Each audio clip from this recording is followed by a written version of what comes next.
Hello, everybody, and welcome back to the Velo Podcast. My name is Mike Levy, and usually on this show, we're talking about new bikes and new gear. Sometimes we're talking about racing, and there's been a hell of a lot of that going on lately, but we're not going to talk about any of that stuff today. Today's show is a little bit different because we're going to talk about us. Actually, we're going to talk about tech editors Alvin Holbrook and Josh Ross, otherwise known as his job title says hobby aerodynamicist, but that really doesn't put the weight on the title that I think it should have. It should be lead aerodynamicist. Basically, we're going to do a getting to know episode about Alvin and Josh. We're going to talk about where these guys came from, how the hell they ended up at Velo. We're going to talk about some of their preferences and all sorts of that. So, guys, let's get into it. But first, I know that both of you did some cool rides this weekend. Alvin, in last week's podcast, you were talking about racing and bikes. Can you tell me what you got up to this weekend? Yeah. Where I live in the Bay Area, San Francisco Bay Area, and there is a race on Labor Day called the Giro San Francisco or Il Giro di San Francisco. And I was like, okay, I'm going to do it this year because last year I bailed on it because it was my first race in a while. And I watched someone crash in front of me and I was just mentally done. So we checked out. So this year I kind of had it on my calendar as like a white whale. Like I need to do this. I don't necessarily need to peak for it, but I need to do this. And I didn't really set myself up great because I ended up riding 30 miles and 3,000 feet of climbing before the race to get to it. Because we were at like a... Why? Doesn't that... You're setting yourself up for failure. You know? I agree. I set myself up for a good-ass morning. Yes. I set myself up for a beautiful morning riding up Mount Tam. Like, if you saw the Velo field test, that's where we were filming. That's where I was riding. And it rules. And I do regret doing that a little bit, but my wife and I share a car. I'm not going to ask her to wake up at 6:30 to drive me to San Francisco. Like, yeah. I have a question for you. Do you think that doing that, like maybe subconsciously you rode there to like kind of partly take the pressure off of the race itself? You know what I mean? Oh, yeah. Yeah, I love having excuses. I got a ton of mosquito bites like over the last few days, and I was like, oh man, I'm going to feel terrible when I wake up in the morning because of all the mosquito bites, and I'm going to have a reason to not do it. Like, yeah. You also mentioned one thing last year when you went there, you saw that crash and it put you off. Yeah. And I do want to touch on that a little bit too, because obviously crashing on a road bike it was just like a crit race or something. It's very different than crashing on a mountain bike or even a gravel bike. So when you see something like that, like a bad crash on pavement, I mean, obviously that's going to not make you feel good about things. Yeah, you know a little bit about that, Levy. Yeah, I do. just a little bit. So heading into this race now, was that like in the back of your mind at all? Were you thinking about it? Yeah, I was. So, I mean, so here's my mindset with criteriums, and I think a lot of people might disagree with me on this, but like, as far as racing is concerned, it is one of the most controlled ways to race a road bike outside of being on a velodrome or something like that. Just because you're guaranteed closed roads, you're guaranteed course marshals, not court marshals, to make sure that people aren't there. So you can kind of just ride and rail corners, and all you have to worry about is not crashing into someone else beside you and other people not doing the same. How easy is that? I've never done a crit, obviously. I've watched some crits online. I think I've even actually watched the Gastown crit many years ago in downtown Vancouver. And nothing about it looks remotely safe. To me, it looks like I would be safer sliding down some like super steep rock slab on a mountain bike than racing a crit race, right? Yeah, I will say, so I did race crits in high school. I raced like these, I did a lot of alley cats in high school and when I was younger. Oh, yeah. And so I have maybe a little bit more tolerance for like BS in those situations. However, I won't call myself a particularly like athletically gifted cyclist. I'm racing in the 4.5s. And this course, 75 people, 6-corner crit. It narrows in a couple spots. You're hitting 38 miles an hour on every, like, at least once on the race, like on the lap every time on a descent. So there's a bit more attrition here than in a normal crit, I would say, especially in the 4.5s, because it's just so, like, there's just so many people. And I saw 4 crashes happen. How long is the race? An hour? 45 minutes. Yeah. It's not even an hour. Yeah. So every 10 minutes you saw a crash. A lot of them happened at the beginning, and it helped me work my way up. And then once you get to the front, I mean, easier said than done. You just have to be in the top 10 to 15 wheels. And then you're good. Yeah. But then I still saw crashes happen. There was one time, unfortunately, where like I was cornering. I hate to toot my own horn, but I was better at cornering than I think the average person that was there, which makes sense. So I was able to gain a spot or two in most corners and to do it like pretty respectfully, I would say. There's one spot specifically where it narrowed and I shot a gap that I saw that was probably about 2 handlebars wide. And then a guy who apparently had been yelled at a lot in the race for taking really whack corners, like doing that poorly, like started leaning on me. And so I leaned on him a little bit and he just lost it right there. Dude, yeah. As an ex-mountain biker, So- I'm listening to you. I'm just picturing like 70 people, mostly naked people, riding around, going too fast, leaning on each other at 30-something miles an hour. What advice, if I wanted to do a crit, let's say I had a crit next week, what advice would you give me? I mean, I'm not the right person to say this because there's definitely people who are far more experienced than me at this. But take it easy and ask a lot of questions beforehand. Ask a lot of questions, look at the course, ask people who have done it before, like, where should I like be able to turn in? Like, what am I looking for here? And go from there. I also did it's called like the early bird crits here in the Bay Area, which is just like a refresher thing. And I've raced a bunch in the past, but like my fitness isn't quite there. And so I want to hone my ability. And I think that's one thing with drop bar bikes in general. Like people who ride mountain bikes are a little bit more accustomed to going like to a skills clinic or something like that. Yeah. Like that's definitely a thing. But with like road bikes especially, it's not a thing. You just hop on and if you can balance, you're good. And then people will be on Zwift all winter and then they can get 5 or 6 watts a kilo or something like that somehow. And then they decide to go race and they don't know how to handle. Yeah. So take it easy, learn. And just don't pretend like you know everything. I certainly don't. Yeah, I don't know anything. So as long as everybody knows that, I think we'd be fine. Josh, you did not do a crit. No, I did not do a crit. Actually, wait, before we move on to my ride, I want to ask you, Alvin, because we talked about bike choices and equipment choices last week. So what did you end up going with?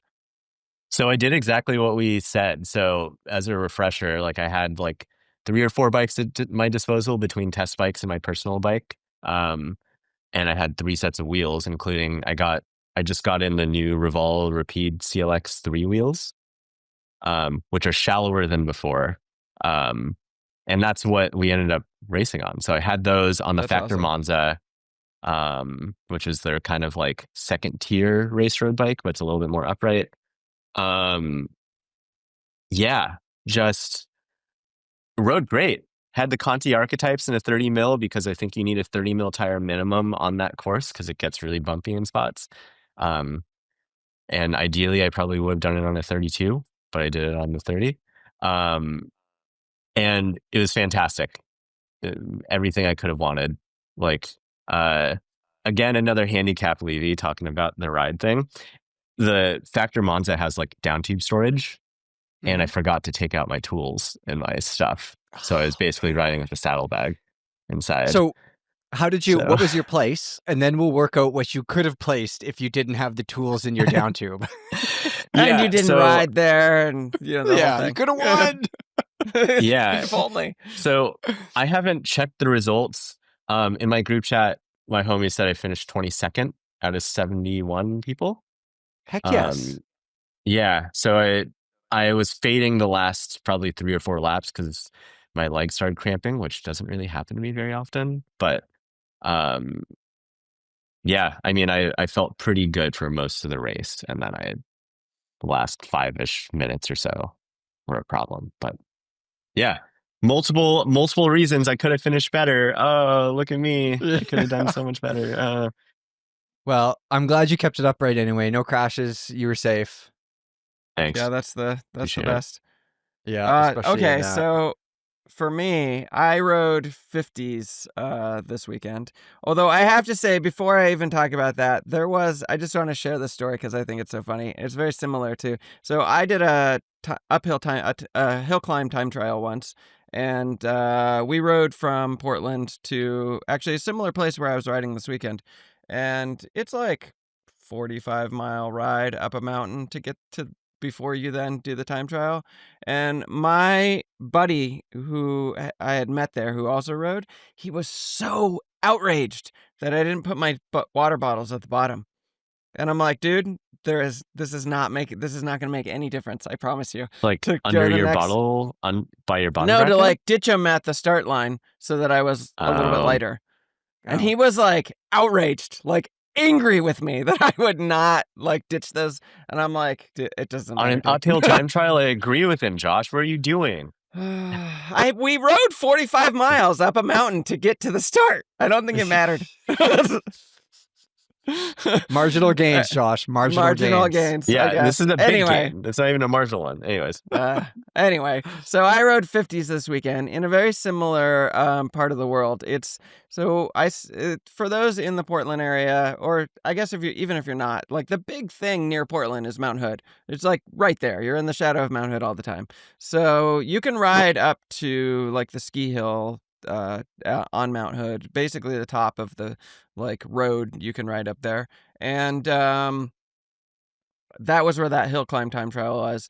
But this time I rode to like where you start to climb up Mount Hood, and then there's a place called Lolo Pass, and it leads to Lost Lake, and it is just like unbelievable. Like the whole time you're just like, it's a storybook. There's the mountain is right there, and then you get to this glacial lake, and there's just like we sat on this bench and had a Coke while we like look at the lake, and the Mount Hood is just like right there. I mean, it is just like, it is ridiculous.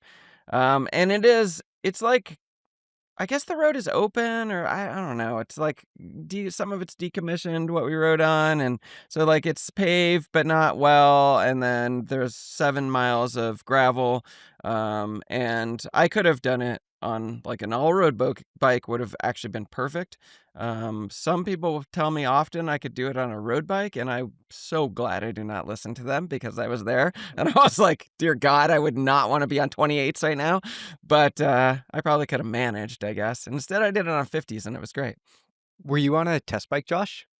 I was on a test bike. I can't talk about that test bike No yet. secrets. We could talk. We could talk about it soon, though. Real soon. Yes, real soon. And it's an excellent bike. And this was outside of its, if you can guess by the fact that it had 50s, this is maybe a little, it's not an all-road bike necessarily, so I don't know if this was the best way to use it, but I liked it. I think a lot of people buy a gravel bike to also use it as an all-road bike, so it's a good test.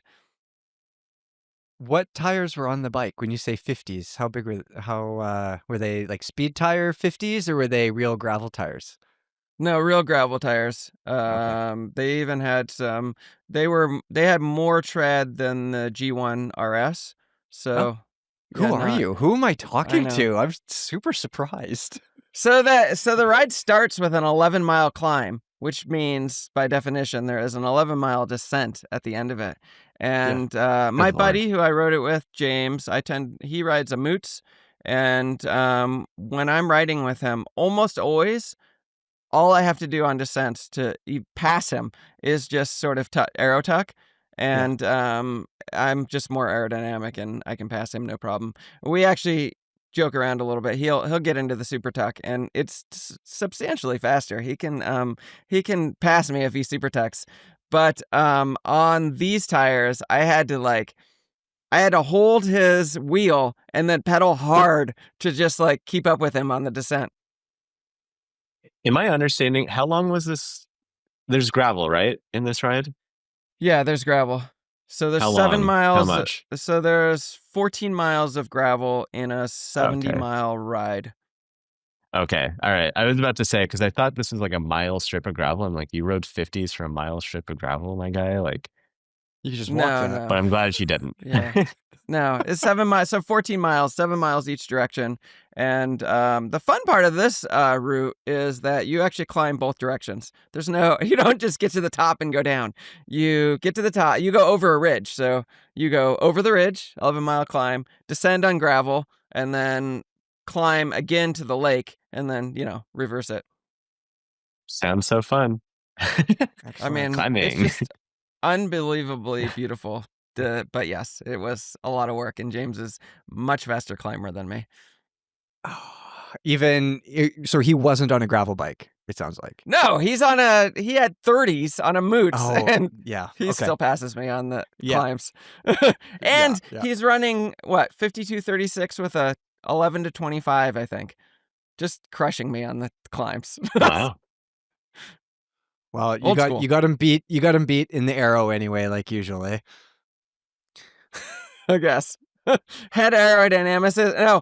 So you know what? I switched to hobby aerodynamicist because I don't know if you guys know Luisa Garpone probably is how you say it. So she used to work for 3T and then Hunt, and she's like an aerodynamicist in the world of aerodynamicists. And I like talk to her sometimes, and I'm like, I can't even like tread on that. When you put head aerodynamicist, it puts a certain level of expectation on you, like you have to be able to talk about CDAs and things like that. Like, well, I can, and like it's all fun and games, but then she popped up in a feed, and I was like, oof, God, I can't apply that to myself when Luisa is out there. That's fair. Okay, guys, let's. No, Levy. What? You rode bikes. I know you did. Yes, I did. Reveal yourself. For sure you did. I know you don't want to talk about yourself. We're making you do it. We're not moving on. I had a pretty good weekend. Well, it was mostly during the week. During the weekend, I was recovering, to be honest with you. But the ride was a 4-day loop. I'd originally, like a few months ago, I tried to do it as one ride. It's about 700 kilometers, and I tried to just like ride through the night. And now that I've done it over 4 days, I sure as hell know I could never do it over one ride. Holy shit. That was the ride that you were saving yourself for when you didn't come melt in the rain with me. Yep, exactly. Yeah. This is why I didn't come with you. So basically, like every summer, I have like a list of things I want to get done, and this was one of the main ones. It is Squamish to Darcy. It's like 150K. And then I I stayed at a camper in Darcy. Like I rented a trailer. There's nothing in Darcy. No stores, no anything. And then the whole reason for this ride is because I wanted to ride 2 Forest Service roads, known as the Highline and Texas Creek Road. And Highline goes from Darcy to Lillooet. Everybody listening is like, we don't know what the hell that is or where it is. But anyways, it's about 100K of amazing gravel that I've never done before. Big climbs. And then the next part of the ride is about 110K of gravel, Texas Creek Road. So it's the 4 days basically was so I can do this one day. And it worked out to 215K and 15,000 feet of climbing. And I got to the motel in Boston Bar. So I rode from Darcy to Boston Bar. And unfortunately, I got to the hotel about 20 minutes after dark. And anybody who knows the Fraser Canyon, which is like an old twisty highway here in BC, it's like the last place that you want to be when it's dark. I have so many lights. I have a vest on. Like I have all the shit on. But like, I could have made it, but I remember I finally exited the gravel and I had like 10K left and I laying on the pavement and I physically couldn't get up. Like I spent half an hour just laying on the pavement and that was all my daylight right there. And then I had to ride in the dark. Which means the ride was a success, to be honest with you, because I rolled into the motel and I couldn't even talk to the lady. Like she had to help me get into my room. It was amazing. Oh, yeah. So there was that day, it was like 11 or 12 hours or something. And then I had to do 2 days home, which were 150 days or 150K and 170. And it was like just super hot. So it was just heat management basically for the rest of the time.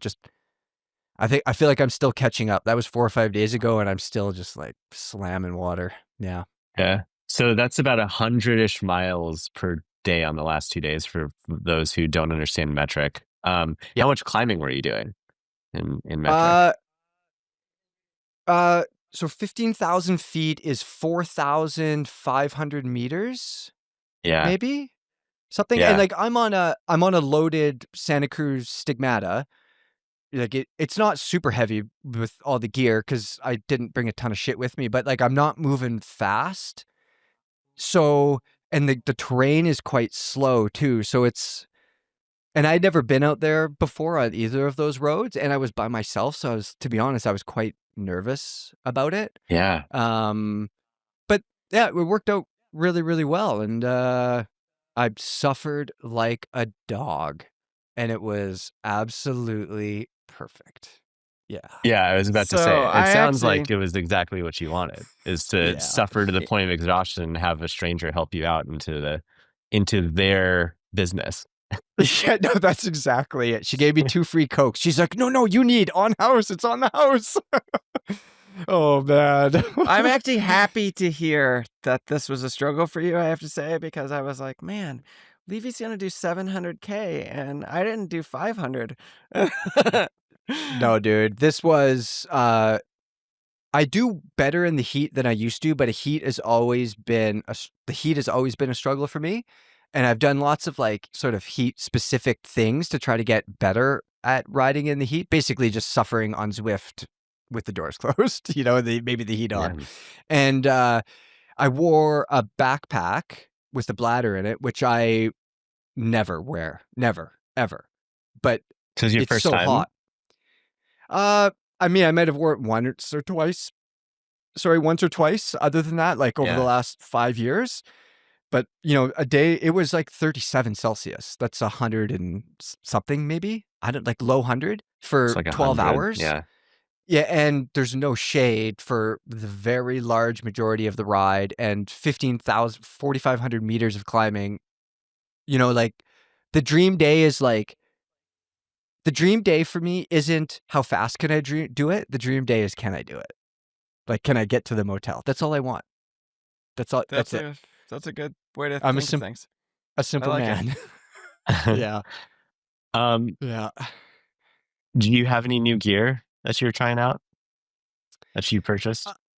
For that specific ride, unfortunately, I put a Maxxis Rambler tire on the back. I took off a set of nice Specialized, were they Tracers? Those new ones? Tracer. What are those new ones?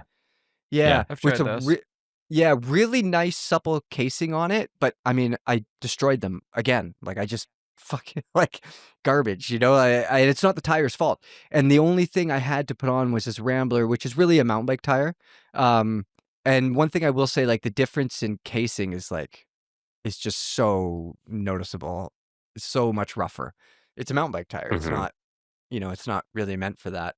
Other than that, no, I don't think I really. No, I didn't do anything. You know what I did do is I actually wore baggies on purpose. Whoa. Yeah, because I wanted to not pedal hard. And as soon as I put Lycra, Josh is shaking his head. As soon as I put Lycra on, you could just not pedal hard. Can I? Can I do that though? I just know that the Pink Bike fans were like, "Gross, Levy, one step closer." Like, so the baggies to me, like when I put those on, I feel super relaxed. You know, like I feel like I'm not in a hurry. Like I feel like if I have to walk up a hill on my loaded bike, it's fine. I'm in baggies, but I really don't want to walk up the hill when I'm wearing spandex. I want to clean the climb. Yeah. So it ended up being a absolutely amazing ride. I came home and was completely destroyed for a bit and laid down in the shower. So yeah. I like That's what it's all about. Like that, if I'm honest. No, Josh, it's the shower bath. I have a shower to wash the shit off of me, and then I turn it really hot and I plug the bathtub and I just go, Sarah, I'll see you in a day. I used to do that all the time in the winter. In the dirt, right? Is that why? Yeah. I used to do it in the winter because my fingers would turn white and like I didn't have any feeling, and like it was the only way to get like. Yeah. So my hands, I got back from the ride on, I don't know, 4 days ago, something like that, 5 days ago. I still can't feel these 2 fingers on each hand, and it's like numb all down here on both hands. So those are his, those are ulnar nerve fingers, I think. Yeah. For those not watching. Anyways, it was a great ride. And I'm super stoked to have finally ticked it off, especially because I did have the mechanical on the first attempt, when that wouldn't have worked out anyway. Like, I'm not capable of doing this in one ride. There's no world where I do this in one ride. So now I know that, and I did it the right way. So we're good. Yeah. There you go. Guys, we got to get into you. Let's stop talking about our rides and let's start talking about you guys. And I will say to everybody listening, I don't think any of us are super keen to like really dig into ourselves. You know, we're used to talking about test bikes and, you know, maybe some of the rides we did, but racing and test bikes and giving opinions and stuff. So I don't know about you guys, Josh and Alvin, but for me, it's always been like awkward feeling to talk about yourself. How do you guys feel about it? Yeah, let me stand up. I'll talk about myself. Josh is ready. Let's go. I don't know. I'm kind of kidding. This is the thing I feel awkward about. Like, I'm super comfortable talking about myself, but then I go like, I shouldn't be really. Like, people are gonna hate me for that. No, dude, you got to be yourself. You got to be yourself. Let's start with you, Josh Ross. What is your actual job title at Velo? And just tell people what you do first off.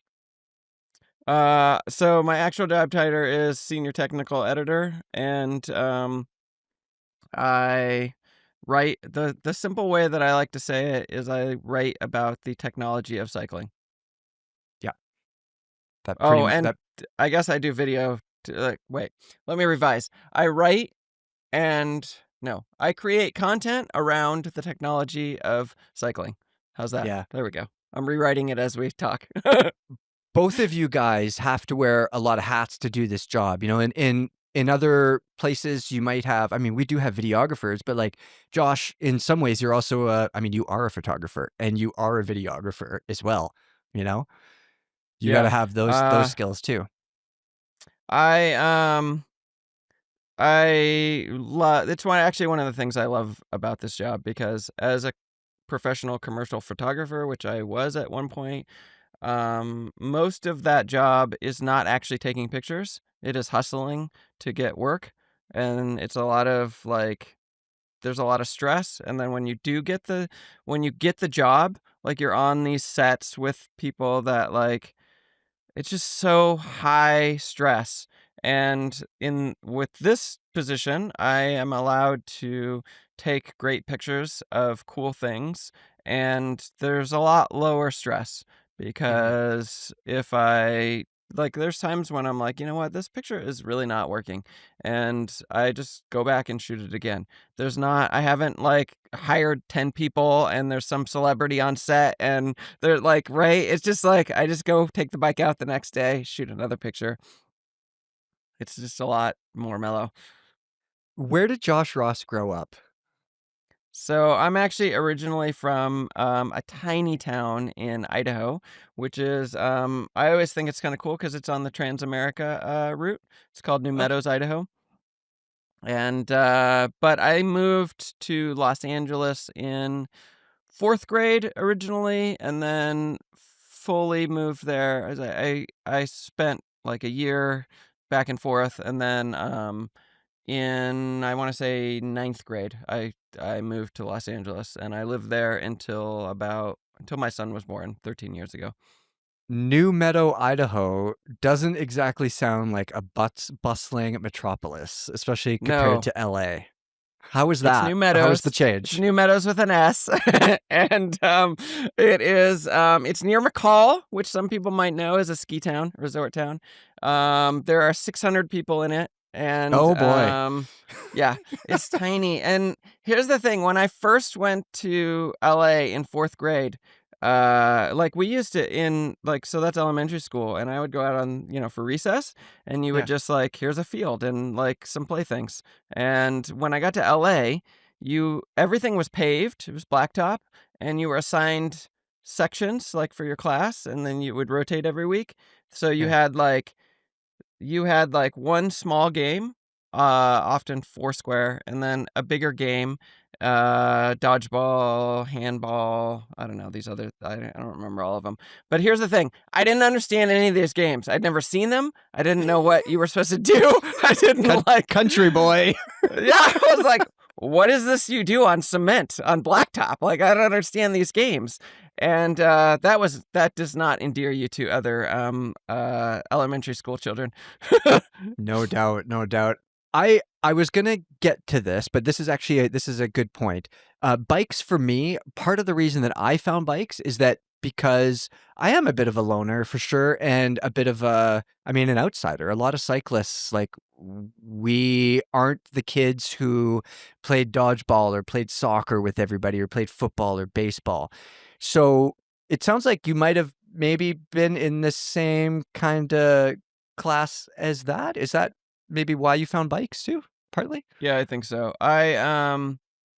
What's interesting, so one of the things that I love about bikes and road bikes, well, I was going to say in particular, but actually gravel bikes have their thing. Everybody has their thing, but I like to call it the uniform. So I love wearing the uniform.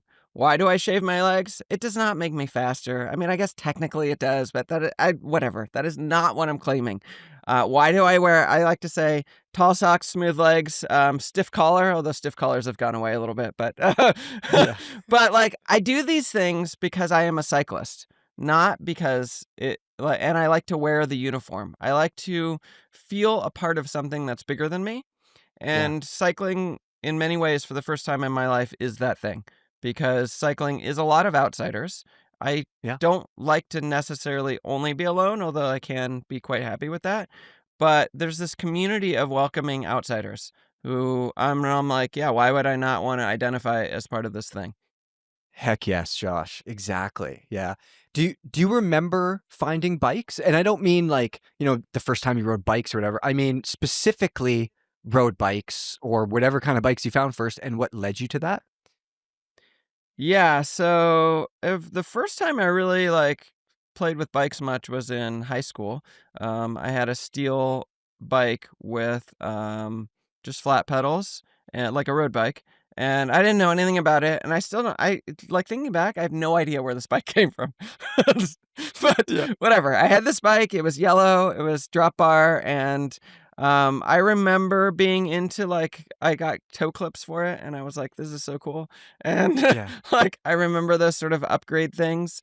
But my path to bikes more specifically was in sort of endurance sports in general. And when I came on at Velo, I wrote about this story. But so in high school, after I don't know what happened to that road bike at one point, I didn't have that road bike, but I used to, this is growing up in LA in the 90s.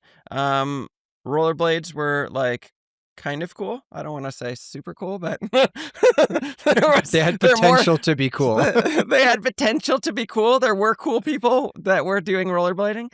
Yeah. And I used to, so I was on my own a lot in high school, basically. I had to get to school alone. I had to get anywhere I needed to go alone.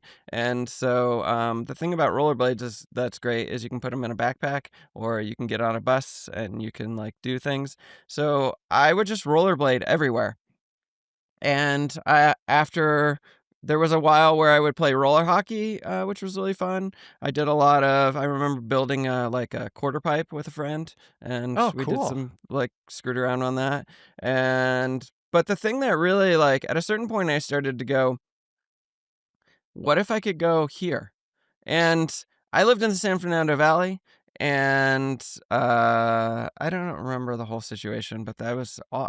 My dad also had an apartment in Santa Monica where he was staying, and so I was going to go from our apartment in the San Fernando Valley out to Santa Monica, and it's not actually very far when I look back at it. It's like 25 miles, but that was at the You're just a time I kid. was like this. Yeah, this was huge. I was like 15 maybe.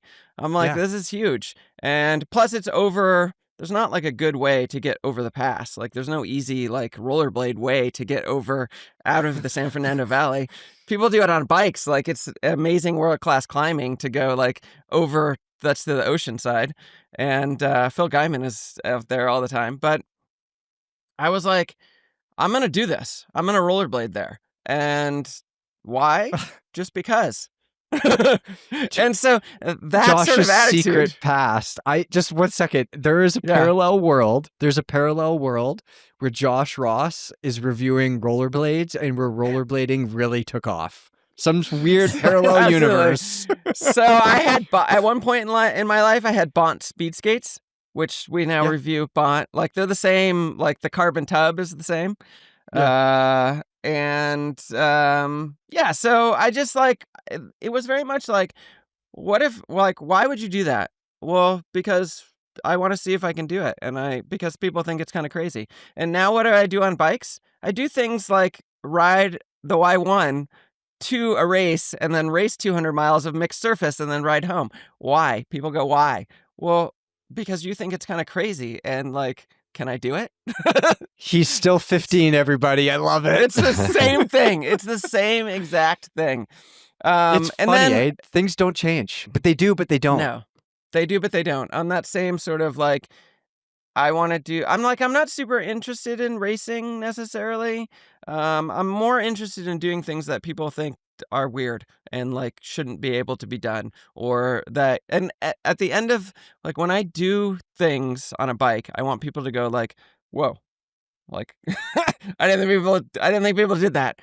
Yeah. And so that's kind of the same thing. I started with the rollerblades, and the way that I actually found myself to bikes was my wife, she was commuting 20 miles each way. She got herself a nice Trek Madone in the it was an Ultegra level bike in the time of Armstrong.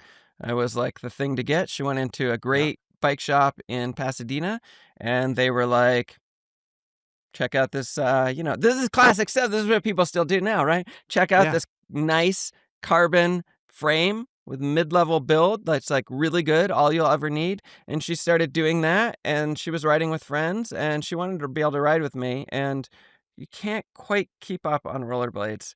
So you were still rollerblading. I was still rollerblading. Bruh, and so she was dating you regardless? She stayed with you? We were married. You're married. So we were married. So first I started, there was a while where I did I would show up at a park on a Saturday, and we would do pace lines with a group of rollerbladers. No way. Yeah, no, it was crazy. There's a whole thing. It's just like bikes. There's a whole thing. And then I started running, and I of course was doing marathon distances most weekends, just because. Yeah. And then my wife had bought me the bike so that I could ride with her. And it was a I'm actually looking at it now, but it's a Cannondale. What's their? I'm blanking on the frame. Alvin, you'll fill me in. CAD 8, CAD 7. Yeah, CAD 9. It was CAD a Cannondale 9. CAD 9. Yeah. So it's like a race. It's like a inexpensive aluminum race bike, which in a way they've maybe disappeared a little bit with carbon being cheaper and cheaper, but. We're not steering this away from rollerblades yet. Sorry. Yeah, fair enough. Okay. What second? What does 25 miles of rollerblading feel like? How did that go for you? I would guess that it's It must be about 4 hours. So what is that, like 40 miles of road biking maybe? It feels about the same. Really? It's a very, yeah. Your Well, ankles not killing? Like, are your oh, ankles not no. howling at the end? No. I used Wow. to, you're asking, think about that question, Alvin. That's like when you go, I rode 100 miles on my bike and people go, doesn't your ass hurt? It And you're does. like, well, not 100 miles, but like, it's not like it's Yeah. not like I bought rollerblades and I went out and was like, oh, I'm going to ride 25 miles. I actually did. At one point I did in San Diego, I did a rollerblade, like it was a marathon that you could do on rollerblades. And I actually won like second place, I think. I didn't think I was going to, but and I left. I didn't get to stand on the podium and they sent Josh, me a thing. are these like those long rollerblades, or that people like skiers use to train in the summer, or Yeah. are we talking normal rollerblades? Normal. Okay, rollerblades. so people that know skates, I'm gonna throw this out here. The Lightning TRS, which is it's really it's mostly plastic, and it was a street skate. Like you could put small wheels on it for street skating, and it would have come with bigger wheels, like 70. People that know rollerblades, I think they're 72 millimeter wheels, which are kind of like your biggest size that you can fit on just a like regular quote unquote rollerblade. And then a lot of people would put smaller wheels on them and then put like plastic blocks in the thing so you could slide on them better and stuff like that. But I was running 72s, so I did later have the Bont speed skates, which are still not crazy long. They're more like an ice skating speed skate. So they're a little bit longer than the wheels are a little bit bigger, but you know. How often are you rollerblading these days? I haven't rollerbladed in a long time. Although somebody gave my son some rollerblades like a year ago maybe, and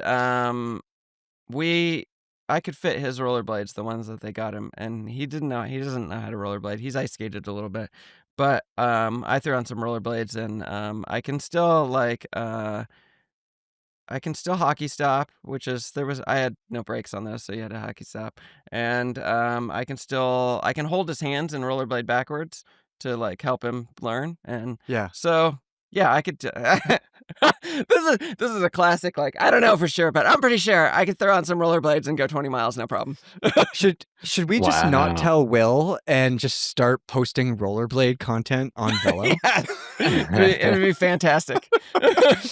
Okay, Josh, did you do group rides and stuff back in the day? Like when you first started riding, did you have a group of friends, or how did that work out? Were you doing your own thing? No, so when I first seriously started riding again, so we had moved to Portland. I had gotten really heavy, like the heaviest I've ever been in my life, and I was taking care of my son during the day. My wife was working, and I used to drive around with him for him to sleep. And I was Yeah. like, I could instead just put him in a trailer and like just ride around. It's the same. Like, and I could exercise again. And so that's how I first started it. And it would be like during the middle of the day. And so yeah, no, I didn't ride with anybody. And I still to this day have not done a lot. I don't really like group rides, if I'm honest. Yeah. Yeah, This agreed. is the thing with group rides. There's like I'm always like not right for group rides, which is what I don't want to feel like on a bike. I'm How do you always mean? like, well, either I'm too fast or I'm too slow. I'm never like so when I ride, like when we go to press camps, I'm almost always either I'm absolutely burying myself at the back of the lead group, Yeah. or what am I gonna? I don't go back to the slower group because then I'm just like I'm barely turning the pedals. I feel like so I just sit in the middle by Yep. myself all the Yeah. time, which is my life. I definitely can agree with what you said there, because I feel like at a certain point, like once you've been riding for long enough, like it sounds like if you're anything like me, like riding is not a social thing. Like I know people that ride specifically, they only ride when they're riding with other people. That's great. That's fine.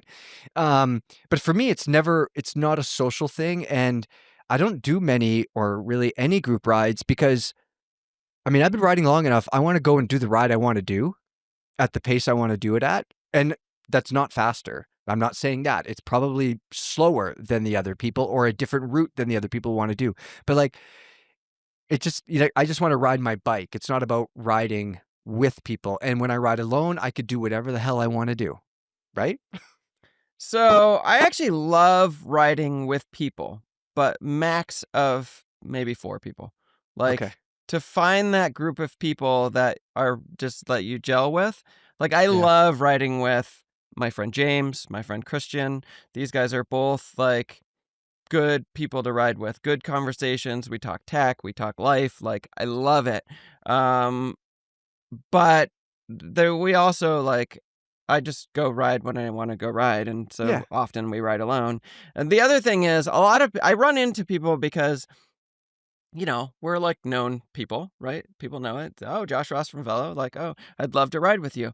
And I go, great. I'm going to do about 120 on Sunday. If you want to show up here at 9, like, let's do it.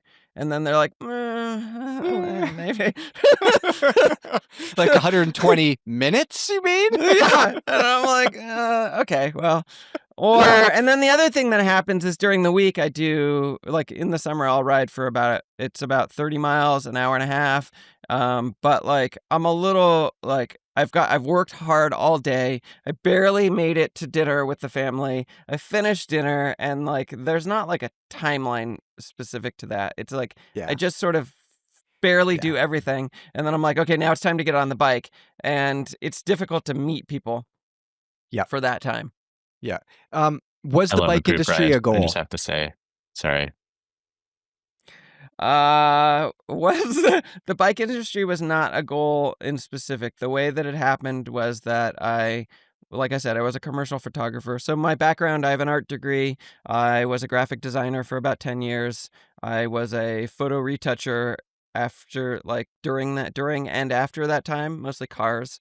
So Cars. like, cool. Yeah, so like GMC and Kia, I worked for this agency where I was a junior designer and we did GMC and Kia.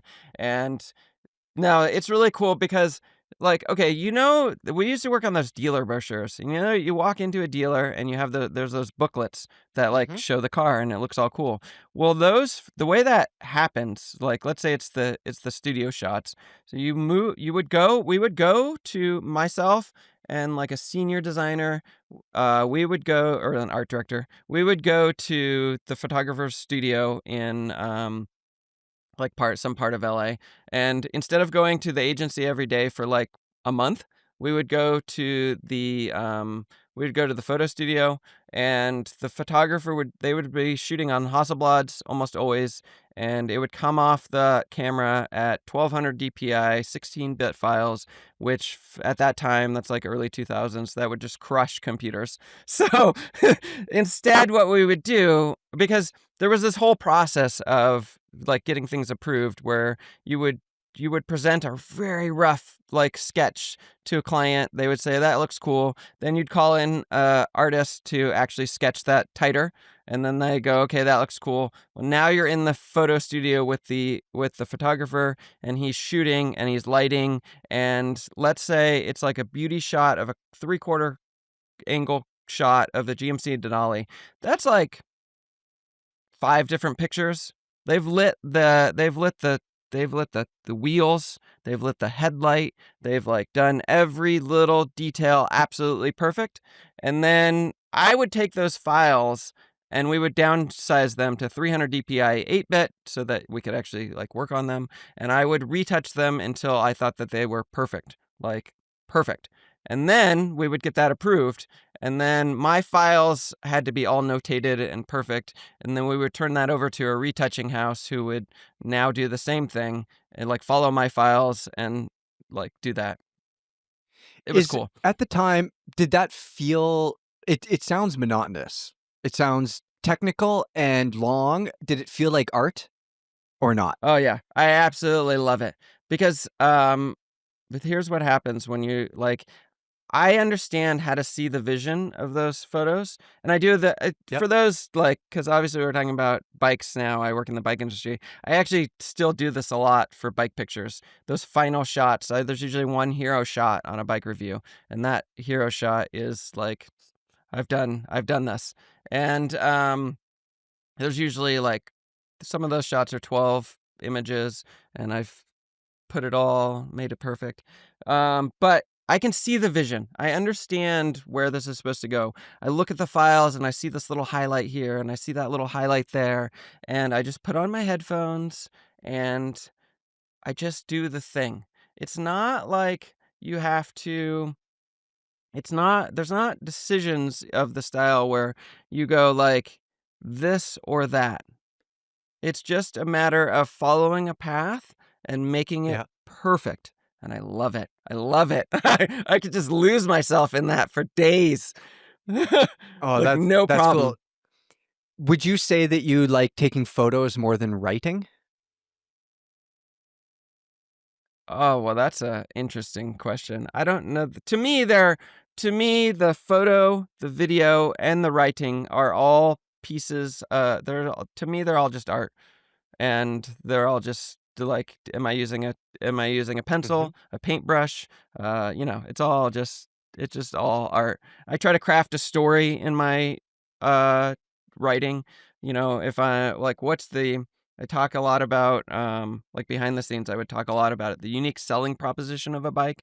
What is the thing about the Y1 is kind of an easy one because it's like the most aero bike in the world, but we'll use that as an example because it's on the top of my head, right? So yeah. I'm not saying, that's not it's just like, okay, so there's this super aero bike. That's the unique selling proposition. Why are you going to buy that bike? Because you want the most aero bike, but also there's a piece of like, you want it because you want it. You don't want to like Specialized tarmac might actually be more aero. There's an argument for that. Specialized would make it for sure. So, but why would you buy the Y1 versus the tarmac? Well, because it tells a story, and I like to find that story and I like to share it, and that's in my review. And that's that's the same thing as taking a picture and sharing that story, or crafting a story in a video. All the same.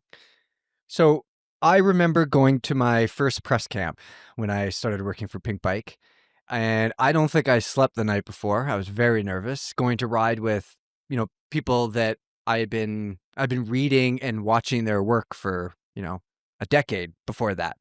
Do you remember going to your first press camp, and what was your mood like? That is a good question. I cannot remember my first press camp. It was you must not have been that nervous then. Yeah, I'm trying to think like, I can't actually think of. So we never closed the loop on that discussion of how I got into the bike industry, which is, it's going to relate to this, which is basically, as a photographer, you have to hustle and you have to find the people and you have to talk to the people, create a relationship so that hopefully in the future you get work through them. Well, in the bike industry, I was like, hey, I want to take cool pictures of products because I was doing product photography. And I just started connecting. I was also riding, so I just started connecting with bike people, and I was like, hey, could I borrow this thing to take a picture of it? Well, then I started being able to write about it, and that sort of rolled into it. So the reason that I relate that in relation to the press camp thing is because I don't remember the first press camp, but it had been years where I was like already interacting with people and writing reviews, and I eventually made it to a position where I was invited to press camps, and it felt like a natural extension. It wasn't like this crazy new thing. Yeah. Okay. What is your least favorite part of this job? Oh, wow. What is my least favorite part of this job? I guess, the word, okay. Let me give you some perspective. Yeah. When I was at Pink Bike and still reviewing a lot of mountain bikes, obviously I was super grateful and blessed and blah, blah, blah, all those things to be riding different bikes all the time. And also that like I'm an interested guy. Like I'm interested in things, just interested, period. I want to learn Yeah. about the things. But it got to a point after, more than a decade where I just wanted to ride my own bike, and being on a different bike every 2 or 3 weeks or every month in mountain bike land, that could really affect your confidence and, on sketchy, steep stuff or jumps or whatever. And I just found myself, that was part of it, the confidence, but I just found myself, after so long, I wanted to ride my own bike, just my own bike, like literally for a year, one bike which sounds, if you could ride whatever you want, whenever you want, for how long you want, obviously, that's amazing. But at a certain point, I just wanted to ride my own bike. So that was my least favorite thing about doing the tech editor role, aside from traveling. So from your perspective, do you wish you could maybe only ride one bike, or do you not really care about that at all?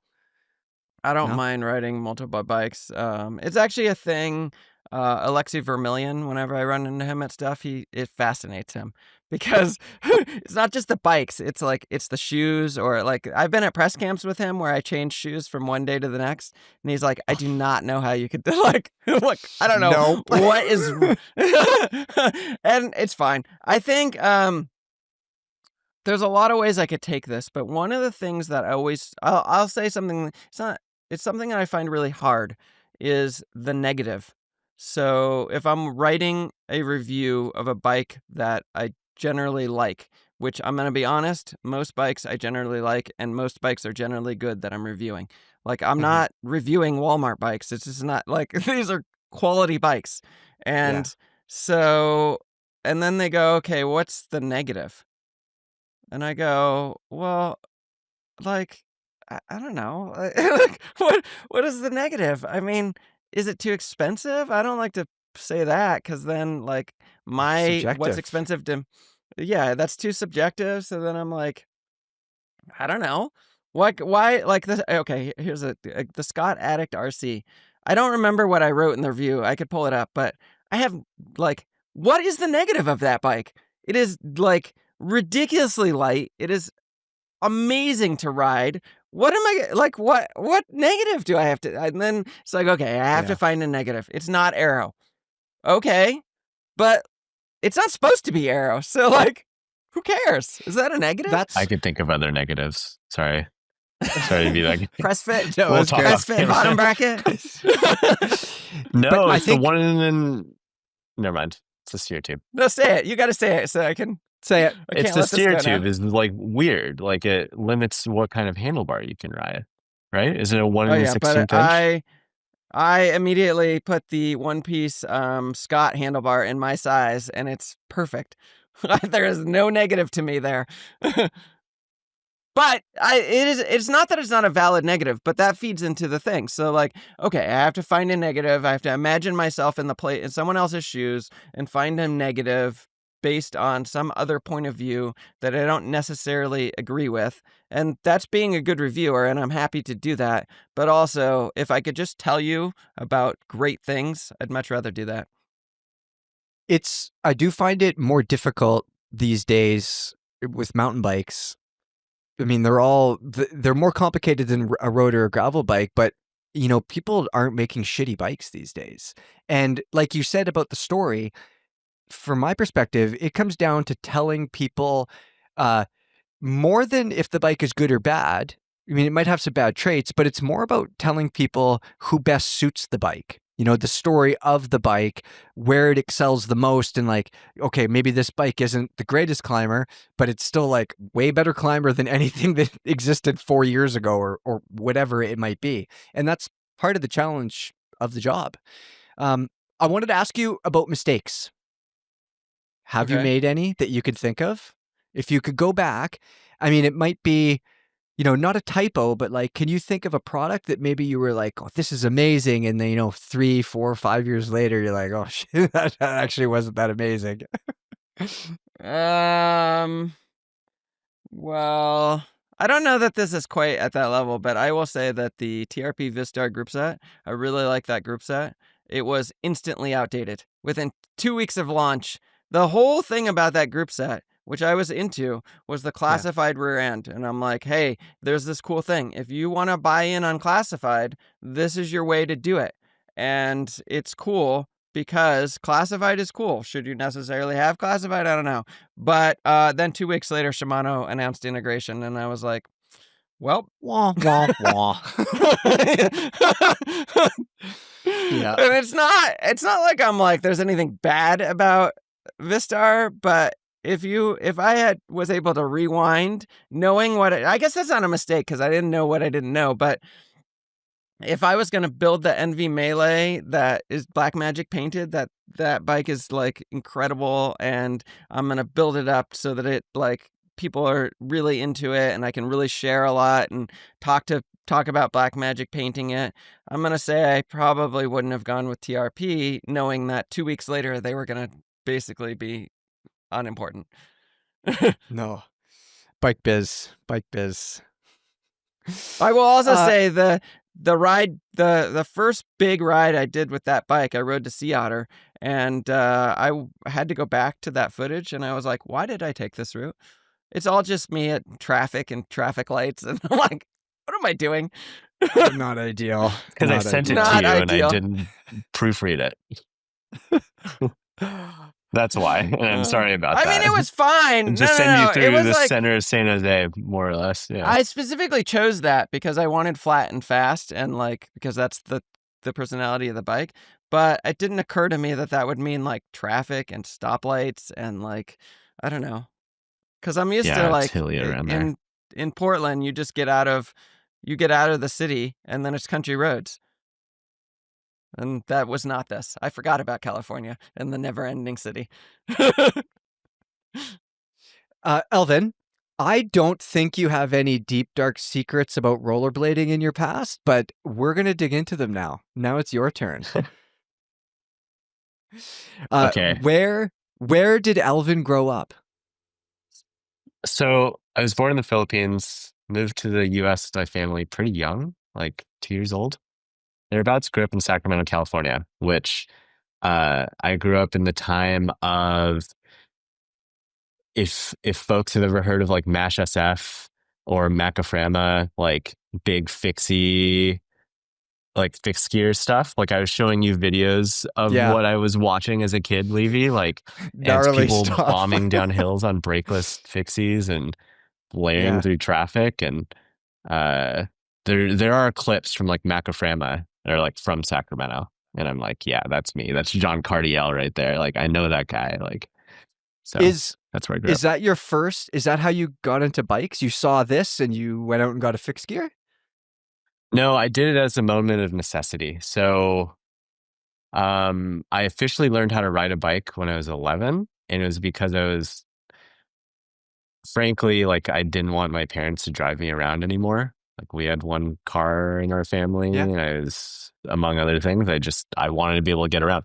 Fortunately, where I grew up, like things were like, they weren't quite walkable, but they were bikeable as a kid. So like local grocery store was like a mile and a half away. My elementary and middle school and high school were all like 2 miles away or less. Like, and so a bike really, really opened things up for me. So that's how I got into it. And then I've always been kind of like into kind of like the technical bits of stuff, if I can help it. And so I just started messing with that. I had like you've heard of the brand Pacific, like they as a company, they sold a bunch or owned a bunch of other things, but that was the bike that I like started riding myself. And I was like, how can I make this thing with a Shimano derailleur, but it's like the cheapest Shimano derailleur you've ever seen in your life? How can I make this shift better? How can I make it so I can do like, how can I do it so I can lock up the rear wheel? My friend's V brakes can, like, he can endo on the front of the bike with his V brakes. Can I do that with my cantilevers, with my really cheap cantilevers? And if so, how do I do it? So I just started messing with it, and going from there. And then I would say it really took off because my neighbor put a pristine 1985 Bridgestone 500 road bike on the curb and just said free. So I went over there and asked him if I could have it, and it happened to be my size. And it was, yeah, within 6 That's a months, I beautiful converted story. into a fixie once I got enough money for a wheel set. Like, Was the fixie thing mandatory to keep the bike rolling at the time? no, this thing was in great condition. Like the Araya wheels, I mean, they were 27s and I wanted 700C. Like, so I wanted that. And so I figured I could do two birds, one stone, like modern wheel set. Yeah. But it had like a Suntour Superb Pro, no, not Superb, Cyclone group set. Brakes were pretty good. Like, honestly, I just replaced the tires and the chain, and it was good to go after sitting for a decade, apparently. So if I go to your editor page on Velo, you review and talk about all sorts of expensive stuff, of course, Yeah. but also Yeah. you definitely do way more cost conscious. I won't say inexpensive because they're still expensive, some of them, but like cost conscious products, bikes, and you also talk a lot about access and like safety and bike lanes and stuff like that. Where does that come from? Because you, honestly, when I think of tech editor, a lot of times I think of like, someone who's sending it or doing this or that. I don't think of bike safety and accessibility and urban planning and things. So where do those things come from for you? Yeah. So I've got a degree in urban planning. So that's that. And I also like don't have a degree in it, but I was one semester away from like a degree in transportation planning. So civil engineering or transportation engineering. So civil engineering or a discipline of that. So into both of those things. In high school, my senior class project, like my senior project, was getting bike lanes on the street in front of my high school. What? Yeah, so that was cool. Very cool. I was a lot And cooler as a high you got schooler. them. I peaked then for sure. So, among other things. Yeah. I would say that I definitely wasn't cooler as a high school student. I've definitely gotten better. Yeah, no, it was definitely cooler. But yeah, like I care about the accessibility thing because I just care about like safety. I like cars, I like trains, I like all of that, but I think like for the most part it makes sense for people to be able to walk or bike, and everyone should have that choice to roll, walk, what have you, however you need to get to your destination. It's refreshing to hear you say that because Josh and I could easily talk about aero tube profiles and rim depth and $700 shoes for like 8 hours nonstop. I mean, I'm out here doing Chung method stuff. I'm testing things too. Like, no, for sure. Right? Like, but it's from an editor point of view, I think Velo, I'm not tuning your horn here, but like Velo benefits from having also that different perspective because there's a lot more people out there than like a lot of people want the $12,000 thing, but a lot of people want the $1,000 thing, or they want to know about the cargo e-bike. And you spend a hell of a lot of time doing that kind of stuff.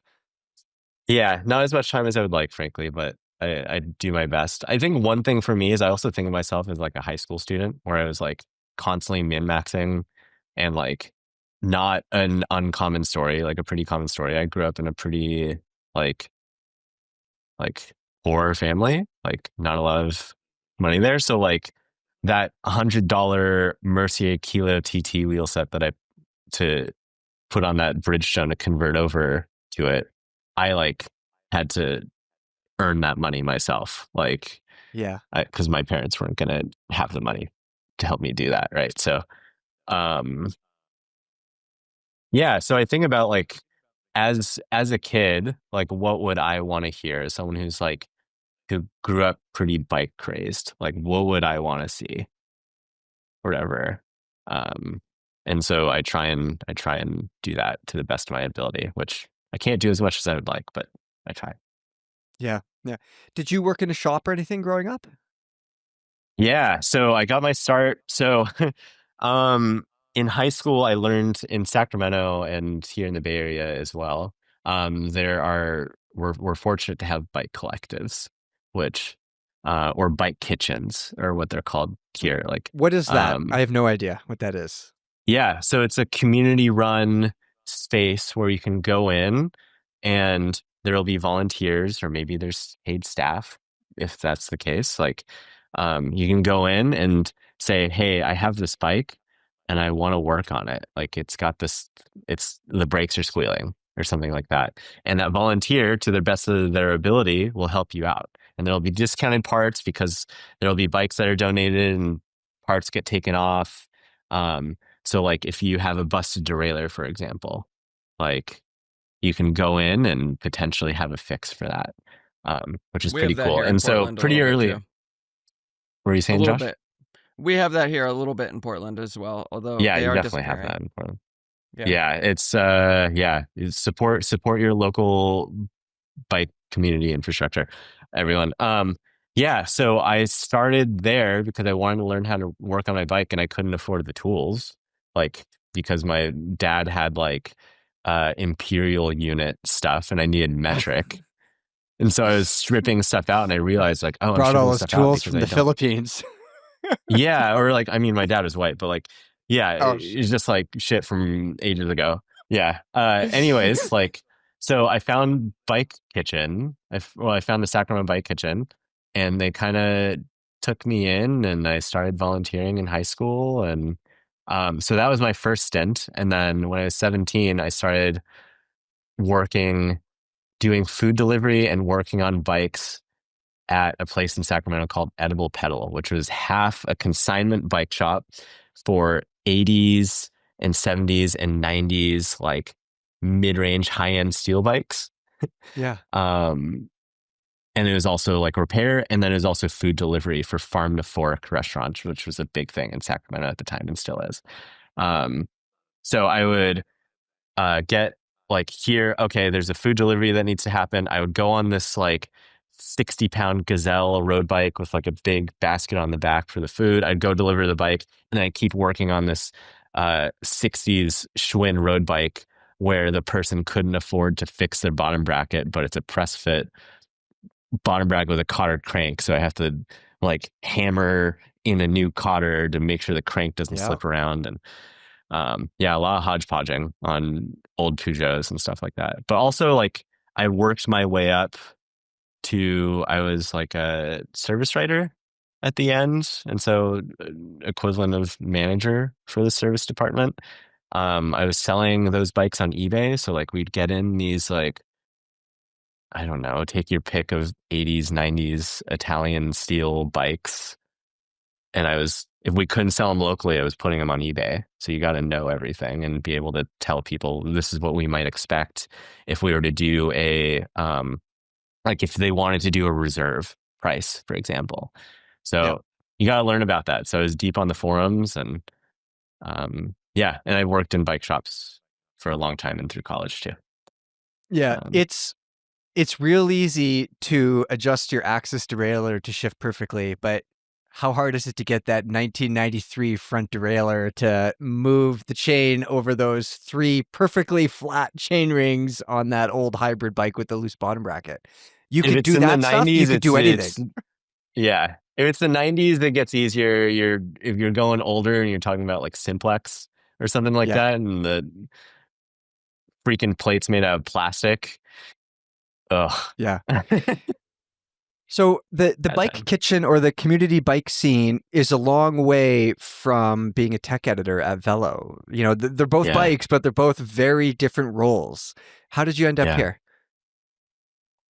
So high school, I was very busy. I was busy getting not very good grades, but I was like, me too. Club president for a bunch of stuff, including bike club at the school I went to. I was organizing like as like another friend's senior project. We organized an Alley Cat, which is like a race that was started by bike messengers. Go point to point, and you go do your thing. And we were doing that and fundraising and stuff like that. But at the same time, and also working a job, I also wrote about the Sacramento Kings. Because I'm a pretty big basketball fan. I So was going at to one say the point hockey I had, team. yeah, no, that's the LA Kings. Whoops. No, Sacramento Kings, the most beleaguered franchise in the NBA, I would say, and most loyal franchise as well. And me and Will are both Kings fans as a result. So I wrote about the Kings. I had media access for a while. My focus was on like data, and this is pretty early on to like, yeah, I mean, this was like 2010 to 2012. So it was like, uh, my big focus was on shot analysis and shot distribution. And so I would like do a pretty poor job of like trying to chart out where players were taking their shots and where they were more likely to make a shot early on. And it was very rudimentary because I would have a whiteboard and I would get it out and I would take my data down. And after 15 games, you know enough. Very yeah, analytical. Yeah, and what else were you going to do? Like there wasn't, today there's Second Spectrum, and I won't go into that, but. What does that data, so the data you were getting, what did you do with it? Did you give it to somebody? What did it provide you? Oh, I wrote about it. I'd write about it. So there was a thing, so it's owned by Vox Media now, but there was a thing called SB Nation, which was this conglomerate of sports blogs that came together to form one network. Okay. And the one thing that they did was pretty cool is that they'd have these community posts. So they would have their regular writers for this blog, for the Sacramento Kings blog called Sac 10 Royalty at the time. And then you'd have your community posts, which are different than like a forum post or something like that, because you'd have to have a fleshed out article for it, basically.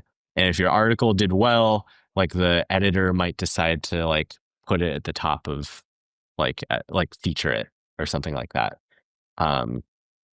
And I got enough features, and eventually the editor was like, "Hey, do you want to like go to games or report on games, and we can get you a media pass?" And that must have been sick. Unreal for you. It was right? pretty cool. I imagine it was pretty cool. Like meeting like DeMarcus Cousins. Like have a soft spot for that guy, and neither of you guys know who he is, but Sacramento big Kings Cousins legend. fan. I got unceremoniously traded at the All-Star game. And anyways, I love the NBA, and I still do.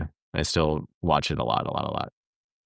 Yeah. So You didn't tell me how you got here though. How the hell does yeah. basketball So, go to Velo? So that's the writing component. But I in college I went to school in Salt Lake City, Utah. And I worked for a shop called Contender Bicycles, which was very different than the shop I grew up working at because it's very high end. Yeah. Have you been there? Have you seen it? I have not been there, but I did watch a video of a not a much younger, but a younger Alvin. I gotta look this up. Yeah. Yeah, there's Contenders are well known, big videos shop. Yeah. So I worked there, and I was in the service department. I was working on bikes. It was in sales later, and then marketing, and then I became the marketing manager. But that meant I was like doing a lot of writing. We had a ton of brands. So like, I mean, we had like a dozen like drop bar brands, for example, like more than most other bike shops. So you had to know, but it also afforded you the ability to be like a bit more balanced in your opinion, where you're like, oh no, you don't want that Super 6 Evo. Like, even though all your friends are riding a Super 6 Evo, you want this, I don't know you want this BMC road machine or something like that. And here's why. Or you want like, oh, I know you want that Pinarello Dogma because everyone wants a Dogma at the time, but you should be riding this Time because we really believed in Time at the time. So, yeah. So that's kind of what happened, and that I was last there, and then I did some urban planning stuff briefly after I graduated, and then I ended up back there, and then I moved here. So, do you miss the shop days? I think back to my days in the shop, and like they were some of the best days of my life. A very different shop than Contender, much smaller, but best days. Yeah, we were Contender as a shop, like isn't as physically big. Like They have 2 locations. So they're not as big as what you're going to get from like a Mike's Bikes or an InCycle, and they're not as like focused as like the super high end shops that you might find out there, like maybe uh, like an above category here in the Bay Area, for example. I was in an office for a lot of my time at Contender Bicycles. I was sitting in an office by the end, and so I love my time there. Like I love my coworkers. I love the ownership there. Like very grateful for the opportunities that they gave me. But um, I like what I'm doing a little bit more now. Yeah. So Yeah, no doubt. For sure. Uh, were you doing group rides and stuff back then? Were you a social rider? It sounds like you were an organizer of sorts, like someone who activated the people rather than one of the people who just showed up to the activation, to use marketing yeah, terms. in high school, yeah. I mean, we had like a bi-weekly like Friday night ride in Sacramento. Sacramento, again, blessed to have decent bike infrastructure, and it's flat, so you can ride a lot of places with a single gear and be a-okay.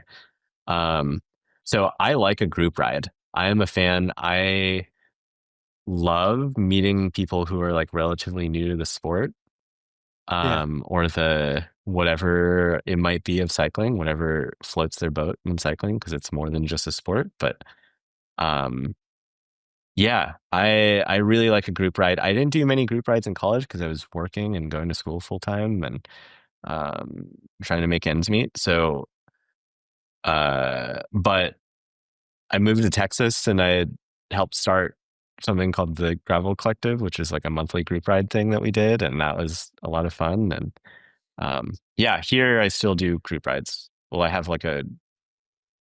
just have friends now that I can go ride with, but I'll go do a group ride if I have time. What's the riding in Texas like? Man, I mean, so it's different in every city. So I was in San Antonio, which was pretty different than what you're going to get from Austin. Austin is heralded for, like, Austin's well known for its cycling culture. It's got one of the best cycling cultures in the country, I think. Like, because it's got this combination of decent bike infrastructure, decent outdoor access, I would say, especially for Texas. And you just have this influx of people coming in from other places that are bringing in new like ideas and desires to do stuff. And so there's always something happening in Austin. San Antonio, like, is a lot sleepier. Not to offend anyone from San Antonio, but I love San Antonio, but it's a lot sleepier.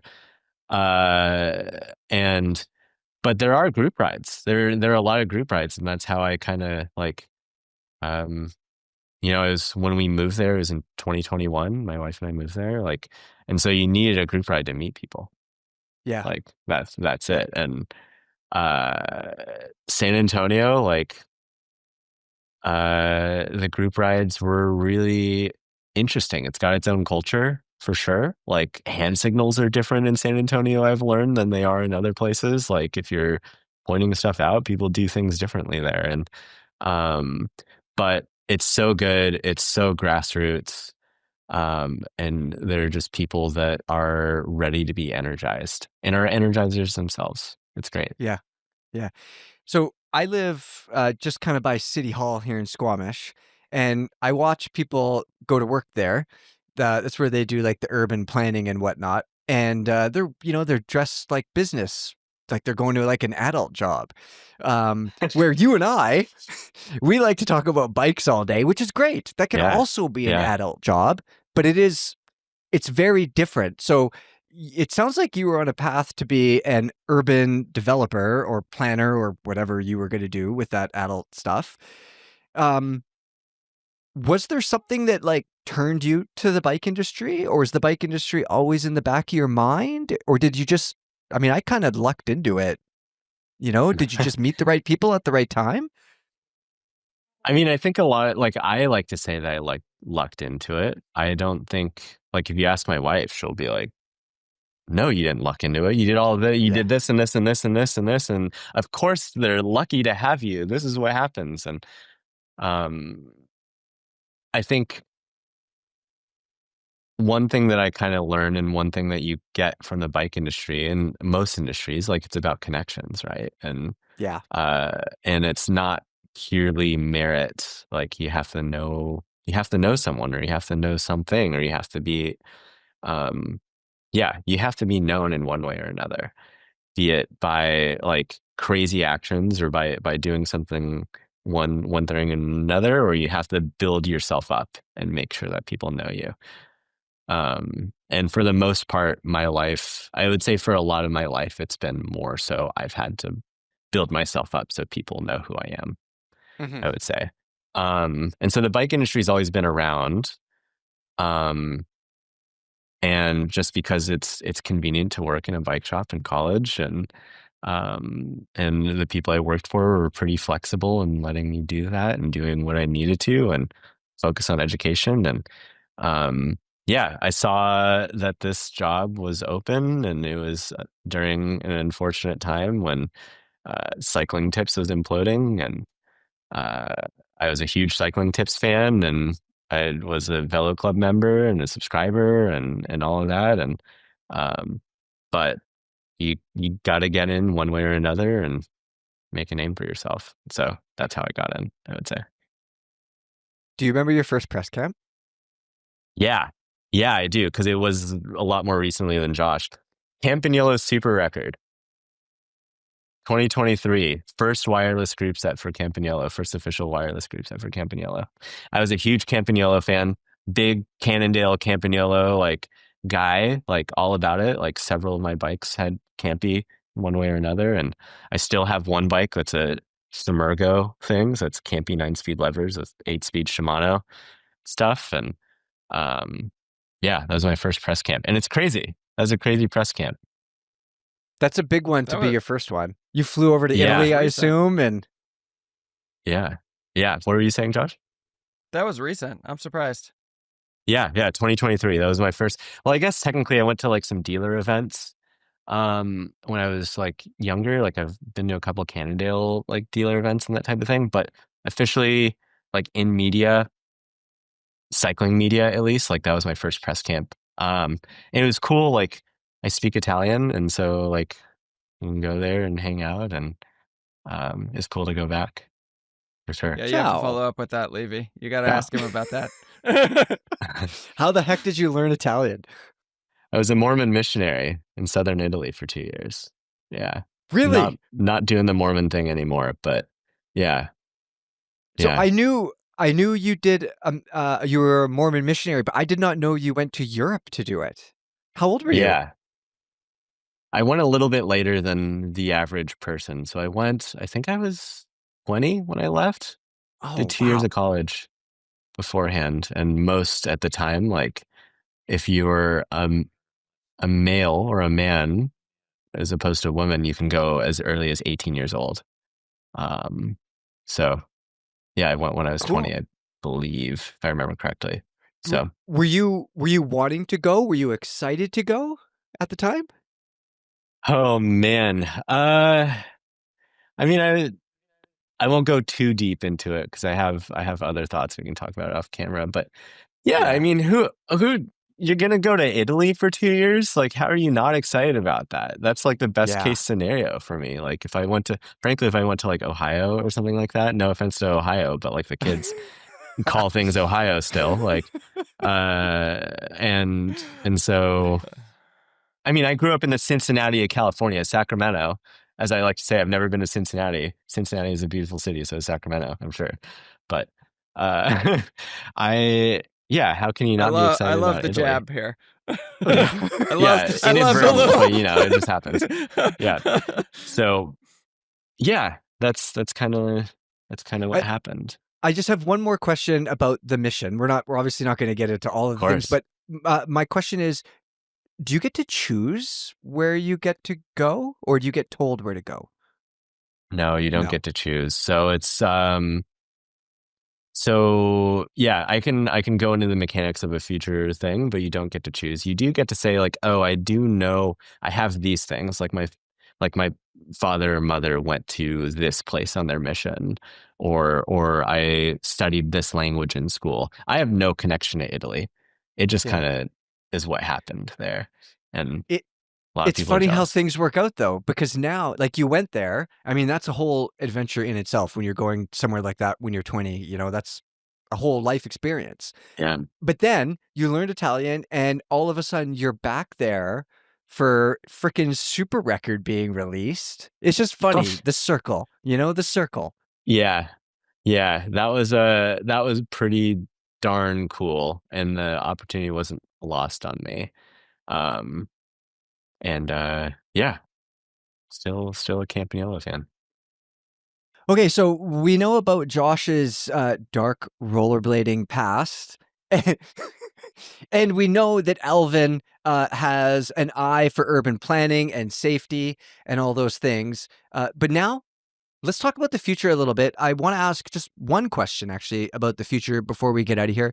Josh, where do you see yourself in 5 years? And that could be a Velo question, or it could be a personal question. You can answer it however you want to answer it. So here's the thing. I absolutely love my job, and I have worked for a very long time to get to this spot, and I don't really have designs to leave talking about cycling technology. I'm really happy about that. Some of the things that I'm really excited about at Velo, and I've touched on this in terms of my background, but the video thing, we're pushing more and more into video. And in my background as a photographer, I remember when DSLRs at the time, when the 5D hit the market and changed the world in a way, and suddenly video became a thing for still photographers, and I wasn't able to make that twist at that time. And at my time here at Velo, I feel really good about where that's going. And so I'm really excited to explore that more and more and just do more and more video, and which doesn't mean leaving behind the writing or the stills photos. But I am excited at that opportunity. And so I would hope that in 5 years, I am doing even more of that. That's a great personal growth answer, Josh. I like it. Alvin, 5 years from now, what is Alvin Holbrook doing? I don't know. Probably a kid. I'm not doing a kid. I'll probably have a kid with my spouse. He's backtracking. And I don't know. I hope to be like back in advocacy more for safe routes for everyone, be it like walking or rolling or what have you. Like that's something I deeply care about. Professionally, beats me. Like AI is coming for every one of us, and we've got I won't go into that because that'll just be a bummer. I would love to see people continuing to work their hardest to provide the best coverage of the cycling industry that they can, whether that's myself or that's someone else. Basically everyone in the bike industry, like especially on the media side, is working their butts off, like and doing the best that they can, and I would hope that continues, and I would love to contribute to that in some way or another. High expectations, no pressure though. People deserve it. Like I just remember as a kid, like you would read trusted names, and there people later, like in the future, deserve to have trusted names as well. Yes, that's a killer way to put it. Yeah, I agree. Yeah. I'm just going to jump in and say that Alvin, this is not aimed at anyone in particular, but in all jobs across the world, not everyone does their best. And what I appreciate about you, and what I appreciate about you, Levy, also is that you do your best, which doesn't mean it's always perfect. That's not the nature of things. But I appreciate being around people that do their best. And so I just want to push back that everyone does their best. Not everyone does their best, and you guys do. And I appreciate that. Same to you, Josh. That's very kind of you. And it also means that we are not immune to critique. Doing our best means that we should be getting critique. It's different than criticism. 100%. But critique is 100% important. So. Yeah. Okay, guys. Well, I think everybody got a better idea of who you guys are and where you're coming from when they read your reviews or watch the videos. Yeah. And next episode, probably, hopefully, maybe will be Levy bearing everything. Right. I know you didn't want to do it today. We're going to get it out of you if people want to know. People can go to PB. We did a Getting to Know a Levy podcast some years ago at Pink Bike, and literally nothing has changed. I'm still the same idiot. So people can go listen. Car. I do have a different car, and I have very different bikes now, to be honest. I don't even own a mountain bike right now. People that are listening to this are just like, what? See, this is the teaser that people want to hear about. All right. I guess. Okay, guys, thank you for your time. For everybody that's listened to this episode, like I said, I hope you learned more about Josh Ross and Alvin Holbrook and all the hard work that they do for Velo, putting out all sorts of great content. If you liked what you heard, let us know in the comments or share the podcast. And as always, subscribe, even just so you can unsubscribe the next episode if you don't like it. It gives you the power to unsubscribe. And we will see you next week.